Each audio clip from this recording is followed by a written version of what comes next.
இந்த உலகத்திலே வாழ்ந்து கொண்டு இருக்கிற ஒரு மனிதன் பட்டினியால் துடித்துக் கொண்டு இருக்கின்ற பொழுது அவனுக்கு ஒருபடி சோத்தை கொடுத்து காப்பாற்ற முடியாத கடவுள் செத்த பிறகு பரலோக ராஜ்யத்தை தருவேன் என்றால் நம்பாதையடா, அதில் உனக்கு நம்பிக்கை இல்லை.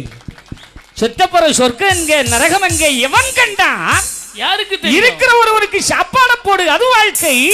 என் அப்பன் என்ன சொன்னா, வாழ்ற வழியை சொன்னா, நல்ல நினைவோர்க்கு ஆனாலும் சொல்லாங்கு மாறாதி புவி மீதில் வாழ்ந்திருப்பார்.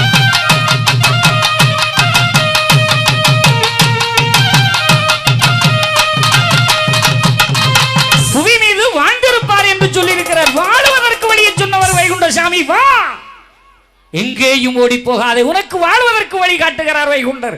இங்கே வா. நிறைய பேர் போன புற வழியை காட்டுவார். இந்த கச்சேரிக்கு எல்லாம் போவாத, போனா உனக்கு